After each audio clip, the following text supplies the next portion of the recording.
ये देखो, कामिनी जी को हमने बचा तो लिया है, किंतु उनकी हालत थोड़ी सी क्रिटिकल ही है। भगवान पर भरोसा करो। आशीष, ये सब मेरी गलती है। ये सब मेरी वजह से ही हुआ है। मुझे माफ करो। लेकिन सुमन आशीष से माफी क्यों मांग रही थी? और ये कामिनी कौन है? चलो जानते हैं। सुमन बेटा, मुझे नींद आ रही है। अगले स्टेशन पर हमें उतरना है। स्टेशन आ जाने पर मुझे उठाना। हाँ हाँ माँ, तुम सो जाओ। आशा की आंख लग जाती है और सुमन अपने मोबाइल में ही गुम हो जाती है। अगला स्टेशन आके चला भी जाता है, किंतु सुमन का सब ध्यान मोबाइल में ही होता है। रतनपुर स्टेशन आ जाता है, तब आशा उठती है और सुमन पर चिल्लाने लगती है। इसी तरह सुमन हर वक्त मोबाइल से जुड़ी रहती थी। ऐसे ही दिन जा रहे थे, किंतु सुमन का अपने मोबाइल से प्यार हर दिन बढ़ता ही जा रहा था। वो घंटों बैठकर मोबाइल पर कुछ ना कुछ करती ही रहती थी। सुमन, मैंने तुम्हें कहा था ना मैं बाहर जा रही हूँ और गैस पर सब्जी रखी है, थोड़ी देर के बाद गैस बंद कर दो। तुमने क्यों नहीं किया गैस बंद? सारी सब्जी जल गई है। ओह माँ, आई एम रियली सॉरी। मेरा ध्यान नहीं था। मेरे ध्यान से बात ही निकल गई। मैं दूसरी सब्जी बनाती हूँ।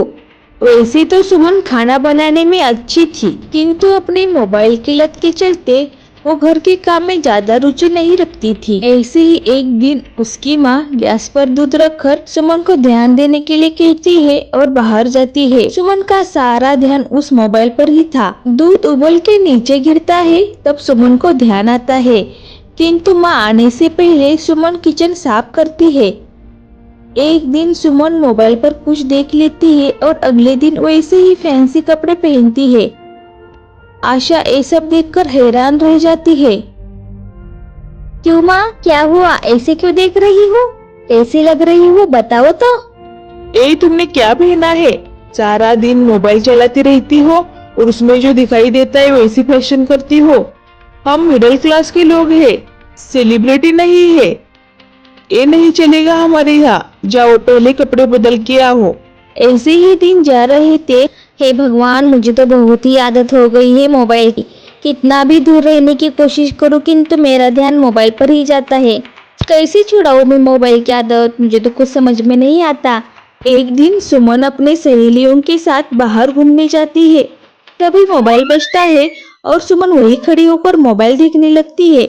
सहेली आगे निकल जाती है, तभी पीछे से एक कार तेजी से आ रही होती है। अरे सुमन, पीछे देखो, हटो, रास्ते से हटो सुमन। सुमन का सारा ध्यान उस मोबाइल में ही होता है और कार पीछे से आकर धक्का देकर जाती है। सुमन के एक हाथ पर गहरी चोट आ जाती है। सुमन के पिता सुमन पर चिल्लाते हैं। इसकी वजह से अब सुमन कई दिन मोबाइल से दूरी बनाकर रखती है। कुछ दिनों में सुमन के हाथ का प्लास्टर निकल जाता है। उसी दौरान सुमन को आशीष नाम का एक लड़का देखने के लिए आ जाता है। हमें तो तुम्हारी सुमन पसंद है। ये मेरा बेटा आशीष है। हफ्ते में सिर्फ 2 दिन ही घर आता है। दिल्ली में नौकरी करता है ना। इसके पिता गांव में ही रहकर खेती करते हैं। मैं अकेली ही मुंबई में रहती हूँ। सोचा कि बेटी की शादी करके बहू लाऊंगी तो मेरा अकेलापन थोड़ा दूर होगा। हाँ, क्यों नहीं। अब हमारी सुमन है ना। आशा ऐसा कहती तो है, किंतु अपने बेटी की मोबाइल की लत का डर आशा को सता ही रहा था। अगले ही कुछ दिनों में आशीष और सुमन की शादी हो जाती है। कामिनी अपनी नई बहू का स्वागत अच्छे से करती है और कहती है, सुमन बेटा आओ, तुम्हारे शुभ पैर हमारे घर में आएंगे और हमारे घर और भी समृद्धि आएगी। अब मुझे चिंता करने की कोई जरूरत नहीं है। अब मैं अकेली नहीं हूँ, मेरी बहू है ना मेरे साथ। सुन रहे हो क्या? हाँ, सुना जी सुना। तुम रहो एक साथ, मैं तो कल ही गाँव जा रहा हूँ। मन और आशीष माता पिता का आशीर्वाद लेते हैं। अगले दिन सुबह सुमन अपनी पहली रसोई में अच्छे से खाना बनाती है और कामिनी खाना चखकर देखती है और कहती है, वाह बहू, क्या बात है, तुम तो बहुत ही बढ़िया खाना बनाती हो। इसी तरह दिन बीतते जा रहे थे, किंतु सुमन को अब अपने मोबाइल के बिना रहना बहुत ही मुश्किल हो गया था। अपनी सास को वो हमेशा अपनी अच्छी कंपनी देती थी। दोनों घूमने जाना हो या कहीं बाहर जाना हो तो एक साथ ही जाती थी। आशीष कंपनी में काम करता था, इसकी वजह से हफ्ते में सिर्फ एक बार ही आशीष का घर आना होता था। जब आशीष घर आ जाता था सब घर वाले एक साथ मिलकर समय बिताते थे। कामिनी भी सुमन की तारीफ अपनी सहेलियों के पास करती थी। मेरी बहू तो बहुत अच्छी है, सारा दिन मेरी सेवा करती है, हमेशा मेरे साथ रहती है। ये तो अच्छी बात है ना कामिनी, नहीं तो आजकल की लड़कियां हमेशा मोबाइल के पीछे ही रहती है। अब सुमन को मोबाइल के बिना रहना मुश्किल हो गया था और आखिर उसने अपना मोबाइल ले ही लिया। कामिनी एक दिन सुमन के पास आकर कहती है, बहू चलो आज बाहर घूमने जाते हैं, बाहर का मौसम कितना अच्छा है, देखो तो सही।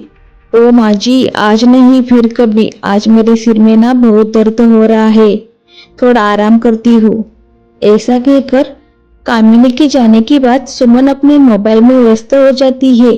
अब सुमन खाना भी जल्दी ही बनाती थी क्योंकि बचा हुआ टाइम में वो अपना मोबाइल देख सके।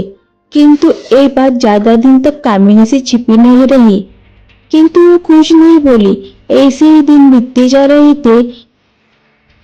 एक दिन सुमन जल्दी जल्दी खाना बनाती है। जब कामिनी खाना खाने बैठती है तो पहला निवाला ही खा के वो थूकती है। अरे ये क्या बनाया है, इसका तो सारा ध्यान उस मोबाइल पर ही रहता है। ऐसे ही अब आशीष के साथ भी सुमन कम ही वक्त बिताती थी। घंटों अपने मोबाइल में कुछ न कुछ देखती ही रहती थी। इससे आशीष बहुत ही नाराज होता था, किंतु वो कभी सुमन से कुछ नहीं कहता था। चलो माँ मैं जा रहा हूँ, सुमन को बताओ मैं जाता हूँ, मुझे लेट हो रहा है। हाँ बेटा, आजकल तो तेरी बीबी का तुझ पर ध्यान ही नहीं है, हमेशा मोबाइल में कुछ न कुछ देखती रहती है। मैंने भी अभी तक उसे कुछ नहीं कहा। अरे बहू, आशीष दिल्ली चला गया, तुम नहीं आई बाहर? मेरा बेटा हफ्ते में सिर्फ एक बार तो आता है। हाँ ना माँ जी, हफ्ते में तो आते हैं ना एक बार, अगले हफ्ते ही आ जाएंगे। मुझे खाना बनाना था इसलिए मैं नहीं आई। इसी तरह दोनों के बीच अब छोटी मोटी नोकझोंक होती ही रहती थी। ऐसे ही कई दिन गुजरते हैं, किंतु सुमन का अपने मोबाइल के प्रति प्यार दिन ही दिन बढ़ता ही जा रहा था और ये सब कामिनी देख रही थी। एक दिन रात में सुमन गैस पर दूध रखकर गैस का बटन तो चालू करती है, किंतु लाइटर से गैस चालू करना भूल ही जाती है और अपने मोबाइल में ही व्यस्त हो जाती है। थोड़ी देर के बाद दूध पर ध्यान न देते हुए सुमन वहां से चली जाती है। कामिनी वहां आती है। अरे ये दूध तो गर्म ही नहीं, क्या करो अब इस लड़की का? ऐसा कहकर कामिनी गैस चालू करने के लिए लाइटर लेती है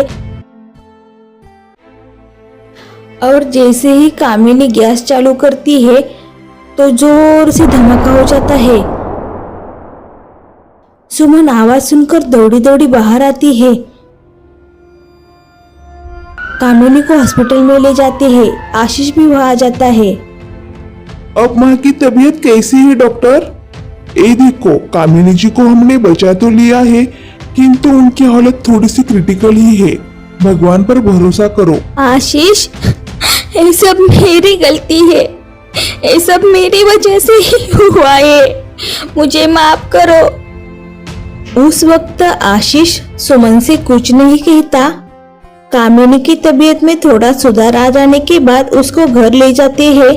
कामिनी की देखभाल सुमन दिन रात अच्छे से करती थी। सुमन अपनी गलती पर कामिनी से माफी मांगती है और कामिनी भी बड़े दिल से सुमन को माफ कर देती है। अब सुमन अपनी मोबाइल को पूरी तरह भूल गई थी। ये सब देखकर आशीष भी सुमन को माफ करता है। अब सब एक साथ खुश रहते हैं।